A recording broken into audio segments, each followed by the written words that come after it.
All right.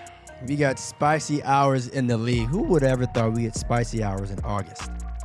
Who would have thought? What a damn time. So yeah, let's address the elephant in the room. Paolo and Dejounte. Did you get a chance to watch that whole clip? Did you watch of course. Of course. No. I mean like that the whole there's like on YouTube like the long form video, not just the little 60-second. Everything. But yeah, just to recap for those of you that aren't aware, Paolo and Dejounte Murray. Let me rephrase that. Number 1 overall pick, Paolo, and all-star Dejounte Murray played against one another at the Zeke tournament out in Washington. And I guess I won't say words were exchanged. I don't want to gas it. But it felt good to see the competitive drive in a summer game. You have any initial thoughts? No, I agree with everything you said on it. Bring back competition to the NBA. I don't give a damn if it's pro-am, street ball, whatever the case may be. I mean, like, I love guys competing. I love guys going hard. I love guys talking trash. I mean, that's what I grew up on. So it's just like, if I get a chance to see it, I respect it. Like, people are gonna overreact and stuff like that. And then some back and forth on social media, of course. But guys want to compete. Guys are competitors. It is what it is. Like, I'm not. The social media exchanges to me is a little extra. But whatever. Kept but it to I the wish court, let's say exactly. Keep it kind of on the court, especially too when at least from the videos that I saw, it wasn't like a real like head-to-head matchup kind of thing.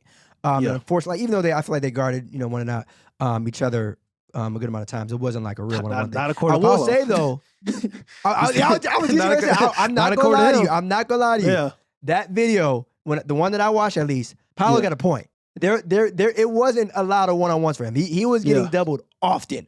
So I don't know if he had a rough game. I didn't see the stats and whatnot, but they were sent a double team. They were focused and locked in on him. It wasn't a typical summer game. It was, okay, let's lock in on him. Let's make sure he don't score, and whatever the hell happened after that, cool. But he got a point. I ain't gonna hold you. Again, he caught an L. The game is a game. He's still young, but it wasn't just he wasn't on an island.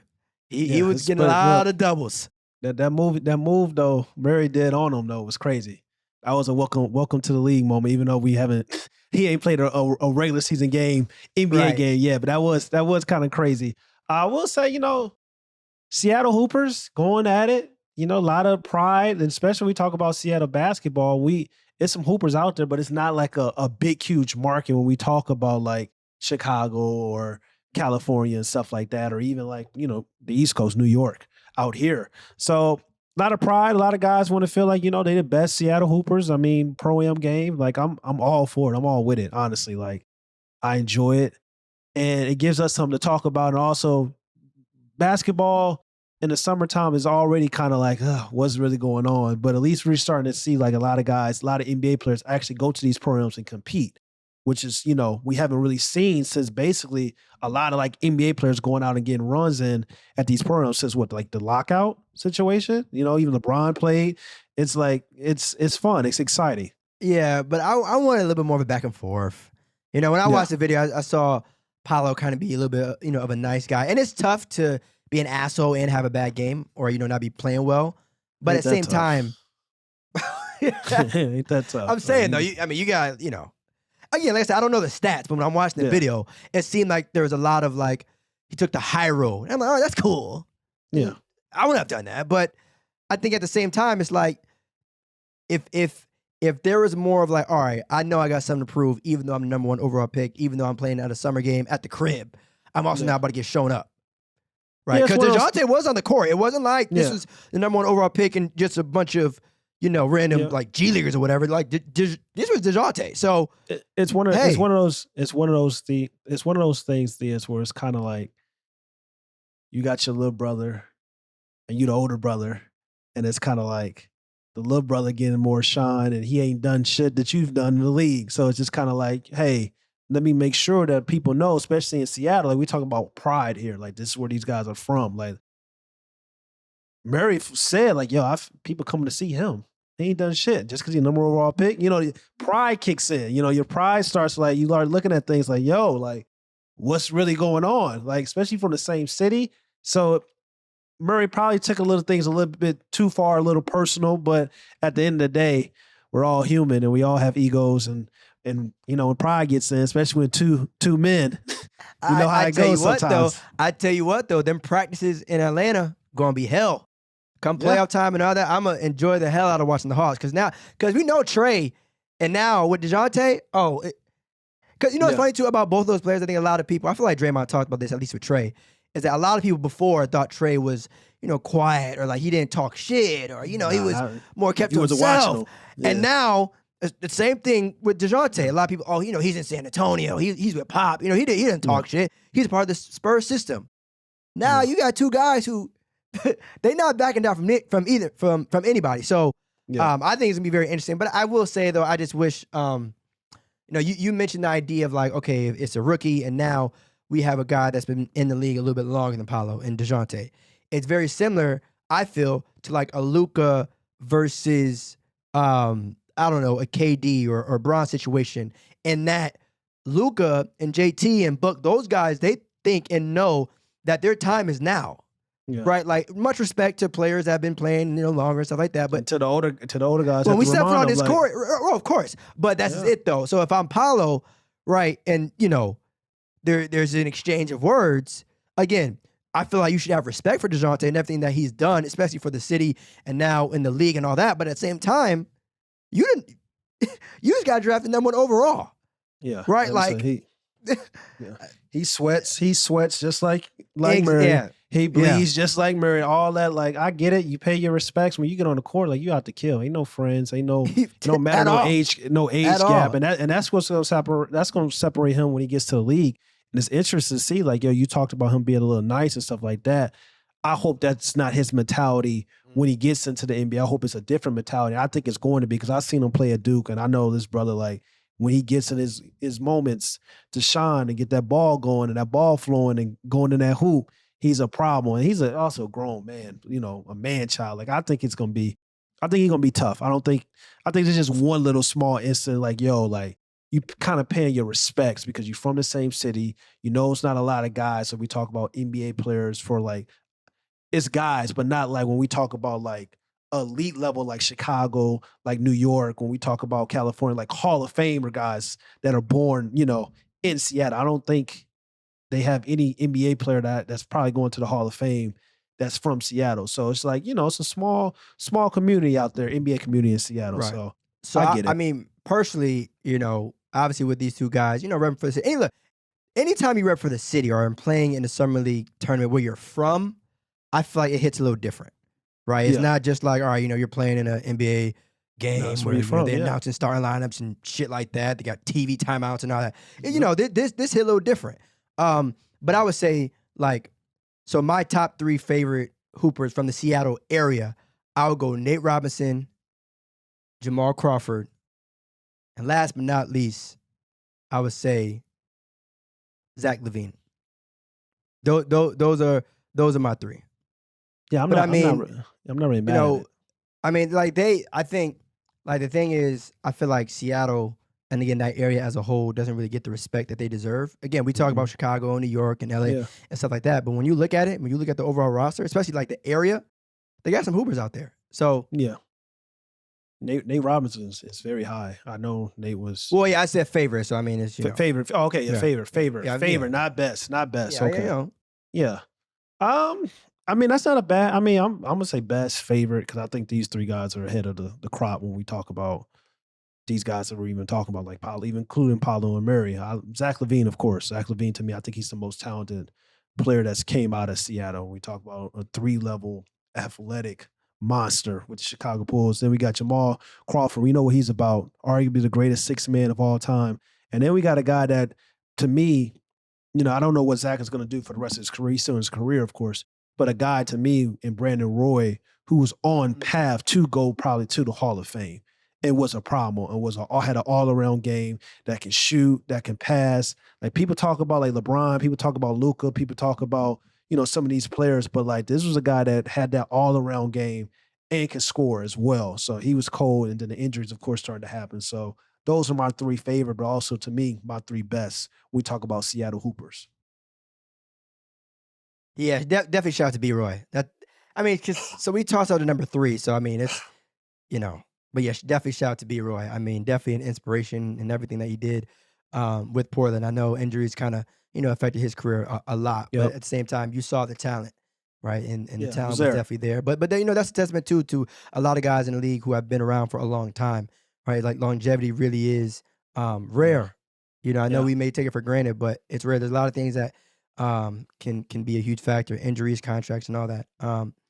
But another team or another topic that has to be discussed on today's episode of No Pump Fakes. Got to keep the phone on because you never know what could happen. Yeah, no, we know nothing. That's what we know. Nothing. Yeah, there we go. Conversations, rumors. Like Kevin Durant. It's like the situation thing. It's like when you talking and like all this stuff with Kevin Durant. It's just like, whoo, a dope 3-point shot made by this team and cuts the league from 25 to 20. Like it's like a 25 to 22. It's like, damn, like nothing's really going on. Like, it's cool. We got to talk about it. Yeah. I mean, but I mean, I will say this though. This was new information to me.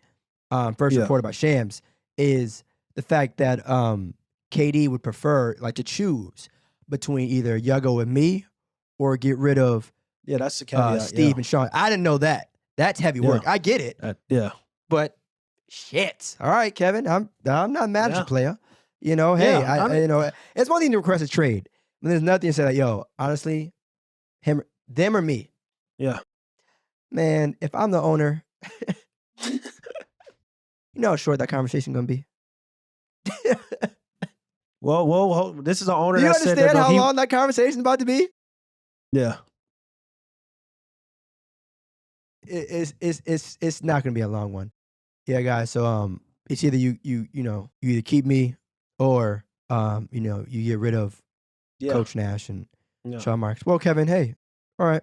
And it's funny, and it's funny things because this is people were going around saying that Kevin Durant and Kyrie wanted Steve Nash, and I was always like, no, that's not really the case. Like Marks had a relationship with Steve Nash. Like everybody knows who Kevin Durant. They wanted Ty Lue.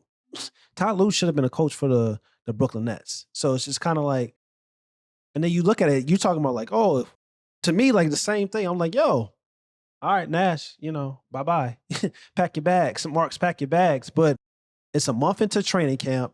And then we already know what the owner came out and said several weeks ago. It's just like he'd rather have a team that's competing hard than guys that, letting them kind of dictate this franchise and stuff like that. But now that the public has got aware of like Kevin Durant saying it's either me or them, I don't know what type of pressure that's going to put on the owner because at the end of the day, the owner got to cash these checks.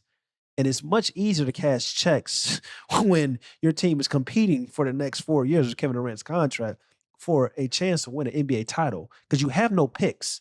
You mortgage your future. So what are you really going to do? It's just like you gave all your picks away. And then it's just like, all right, we're already seeing Kevin Durant's not going to fetch you what most people assume.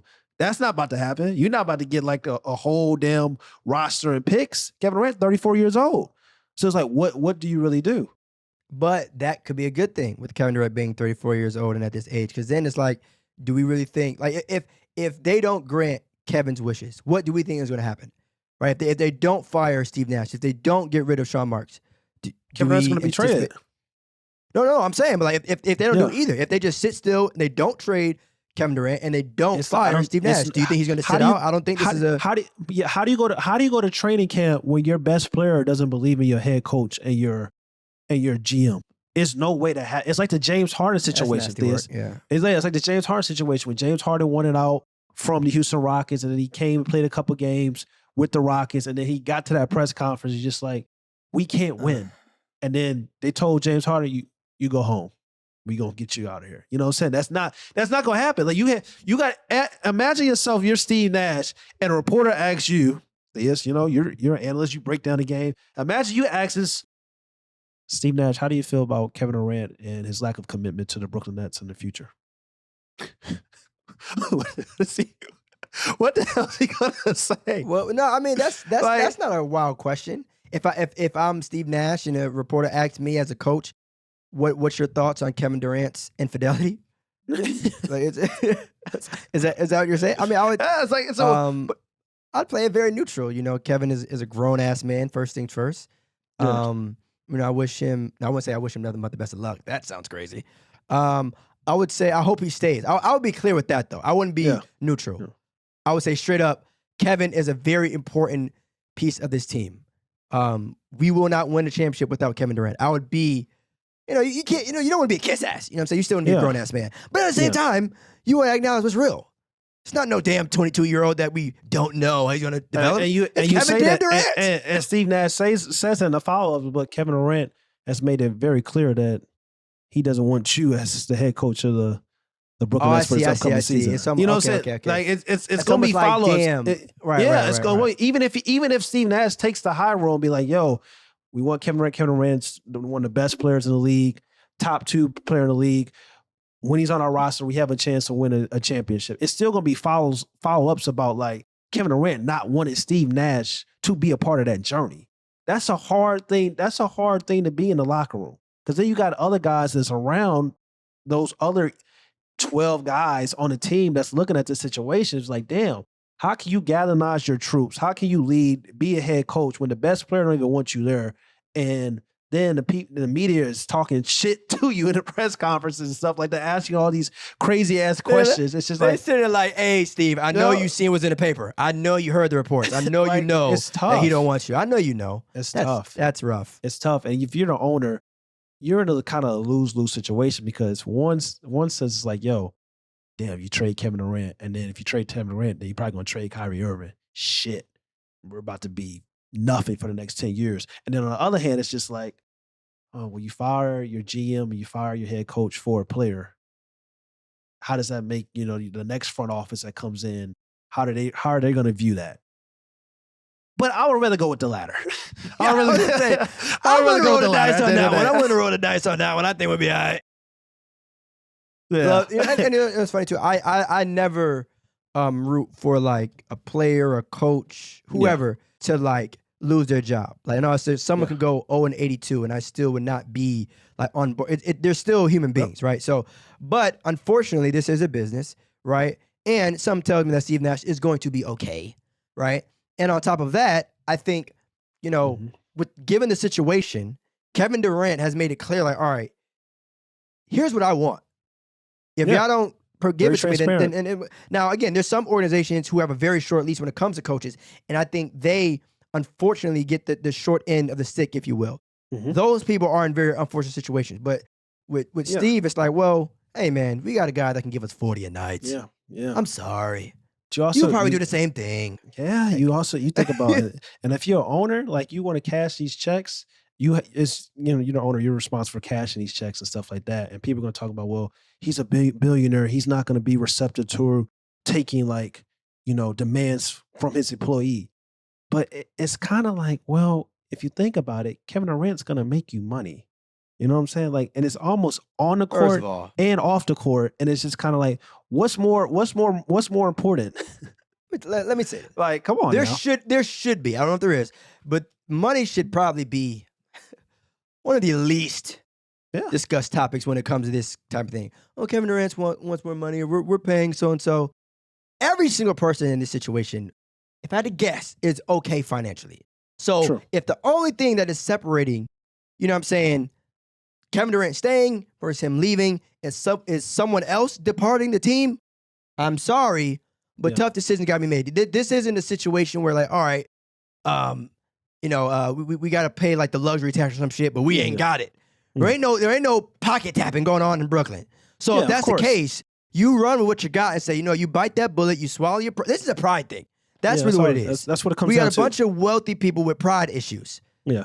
Get that shit together and just say, you know what, this is Kevin damn Durant. Okay, you'll be all right. Let's run it back. He's still 34. He's not, you know, 33 going on 34. 33 going on 34. You know what I'm saying? Well, either way. One of the best. Yeah, he's one of the best players in the game. He's still arguably top 2. If you don't think he's 2, if you don't think he's the best player in the world, he ain't below 3. He ain't below 4 or 5. You know what I'm saying? It's not like whatever you may think. It's just like, what are we really doing here? And then It's crazy though, because like Stephen A. Smith came out a while ago, and I remember him getting just killed nationally when he was talking about like Steve Nash getting hired with no like anything on his resume but his 2 MVPs that are questionable. Which should be one if we're really having the debate. So, but that's here nor there. So it's just kind of like, it's very nasty. And then you get in a situation where Kyrie comes out and is like, shit, I feel like we don't even have a coach.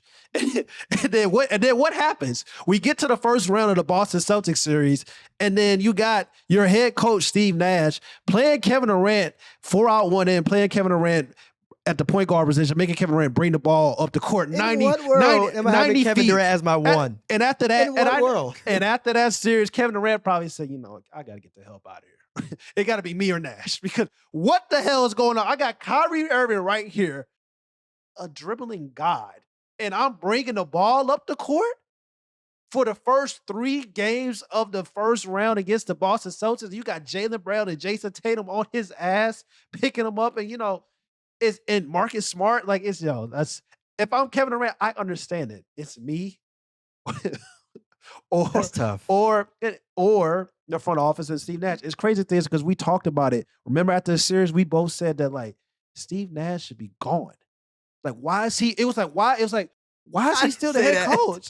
Was that me? Was that me? Was that me? Yeah, I didn't say that. I didn't say that. I tried to make it. I know I definitely didn't say that. After I saw the way that the Nets played, I know I did not go straight to I went there. I coach. I know I didn't. Yeah, I definitely know. But I went there. I went there because it's just kind of like, yo, what the hell is going on? No sets, no ball movement, no nothing until game 4. No ball movement, just vibes. No isolation. Kevin Durant bringing the ball to court. Like it's crazy because like we always talk about. Kevin Durant can play the point forward. He can play the dual forward. He can play the LeBron, Luka role, Giannis, whatever. Sometimes, but you don't want him doing it for 3 straight games. You damn near don't even really want to do it for a whole game. So you let this happen for 3 straight games? You pour that out if it's like an emergency.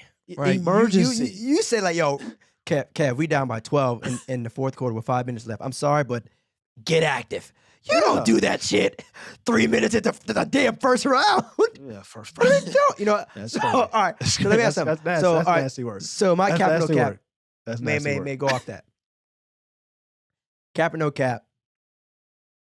If Kevin Durant right now were on the Washington Wizards, they would be a legitimate championship contender. Who the point guard in DC? Yeah, no. No. Who the point guard is the same situation.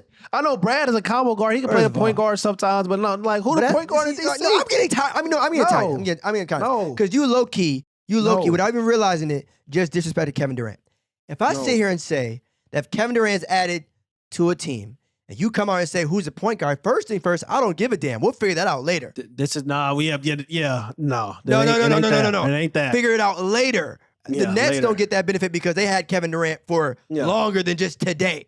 If I'm the Wizards and I get Kevin Durant on July 1st, whatever random date, all right, cool. Now we can make some moves. Yeah. You feel me? But if you get KD, you get Brad, of course. You think something like that can get busy? I mean, but who? It's like what you always say. Who are the Nets getting in return? Like if you're keeping, doesn't matter. It's funny. It doesn't matter to me.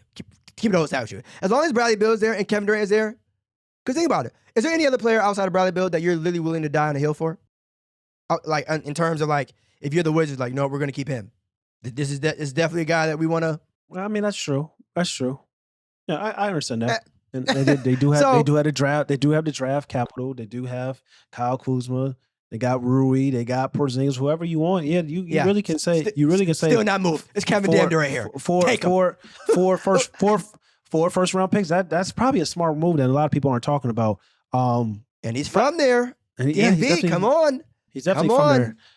But no, I don't think it moves the needle. They're still not better than Boston. They're still not better than Philly. They're still not better than Philly. I don't know what's going on with Philly.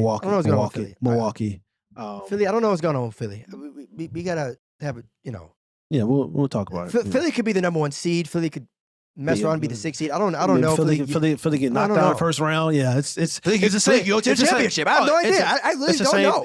It's the same thing every year with Philly. It's the same. We had this every year, even with James Harden. You just threw James Harden. We should be saying like, oh shit, like it's the same thing. Remember before we was just like, yeah, Philly got enough to go to the Eastern Conference Finals. Got enough to get knocked out in the first round. Then you add on James Harden. We thought it was gonna be like. Oh, it's a lock. This is at least the possibility to go to it's the same thing. So yeah, really have no idea. But no, Kevin Durant. I need Kevin Durant. I really need him to stay in Brooklyn. That's what I really need. Like you have I think that's Kevin Durant's best opportunity probably to win a championship is to stay in Brooklyn with the team that's intact. Of course, they say like, okay, you can possibly the whole Boston Celtics that intrigues me. The Miami Heat, that intrigues me. But like you always say, the Phoenix Suns, that intrigues me. But it's just like, who is going to be on his roster? What players are these teams going to give up? Like, who's he going to play with? That's always the $1 million question. So it's hard for me to really say like, okay, yeah, go to Phoenix, go to Miami, go to Boston, if I don't know like how the roster construction is going to be. Because last time I checked this, the only team that's ever really won a championship doing a whole 360 their first year was really like that 2008, the Boston Celtics team. I think Miami with Shaq. No, Miami didn't go to the finals. Miami didn't win. It's really talking about LeBron. Yeah, I was talking about with D Wade and Shaq. They didn't win their first year. So it's just like it's always the Golden State Warriors, but Kevin Durant signed out. That's right. Not the same. Yeah, that's not the same. But yeah, it's no team that ever wins that way. You see what I'm saying? So the best situation probably for Kevin Durant is probably to stay with Kyrie Irving, with Ben Simmons coming back, and you go to work. I be forgetting about Ben Simmons, bro. Or I mean, like that he's on the team. Yeah, I mean that's a very great situation. Yeah, shout out to Ben Simmons. But yeah, man, I mean, you run it back, KD, Kai, Ben. But the thing is, Kevin, it sounds like his problem isn't with the players. It's not with the roster. It's not like he's looking to his left and his right, and he's saying like, "Yo," it's not like he's saying, "I need some help." Yeah, I need a new leader. He didn't want Nash. Contrary to popular belief, he didn't want Nash. He wanted Ty Lue and Kyrie wanted Phil Handy. So it's just kind of like they need you. Sometimes for championship caliber teams, you need somebody that can like these players are going to respect. Like when Tyronn Lue told the story about him, he told LeBron James to shut the F up. You know what I'm saying? Like you need a coach that these players are going to respect, and these players not going to walk all over.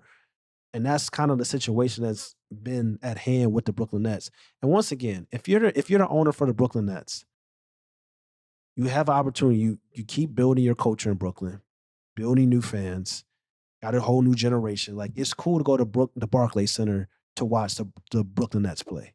Like you're building a whole new fan base. You get in prime time games, and you have a chance to compete for a title for the next 4 years. Why would you say, I want to keep Sean Marks and Steve Nash over all those other things? What's that J. Cole song? Pride is the devil? Yeah. Pride is the devil. Had that shit on blast in the locker room. Yeah, man. But you know how it goes. You know how it is, the front office, the nepotism that plays in hand and stuff like that, and how Steve Nash got the job and how he was, buddy with Marks. And then we talk about how Steve Nash is, business partners with the owners as well. So all the shit that a lot of people don't want to talk about plays in hand with probably what's going to happen with the decision probably of letting possibly Kevin Durant go to another team and then eventually Kyrie Irving. So well, hopefully things work out in Brooklyn. Let me tell you something, Kevin. If you're listening to this, there's room on the Los Angeles Lakers roster. We will welcome you with open arms. A team with Kevin Durant and LeBron James is what the people desperately need. We didn't get to see a Kobe and Bron finals, but I would 1,000% have this crossed off my bucket list to see Kevin Durant and LeBron James play on the same basketball team, and I am so serious. I used to be like, I want guys to compete against one another. I don't care anymore, especially considering what both franchises are dealing with right now. especially awesome. Especially consider what the Warriors already did. So. Yeah. Hey, it's fair game now. So yeah, I'm about to say, hey, look, no one's gonna be mad now. No one's gonna be mad now. Before, hey, your DMs probably flooded, but now, YOLO. But yeah, y'all, housekeeping items before we slide. Make sure you subscribe to No Pump Fakes on YouTube, Apple Podcasts, as well as Spotify. Subscribe to No Pump Fakes wherever you get your podcasts. YouTube, Apple Podcasts, as well as Spotify. And just like that, y'all, we gone. Peace.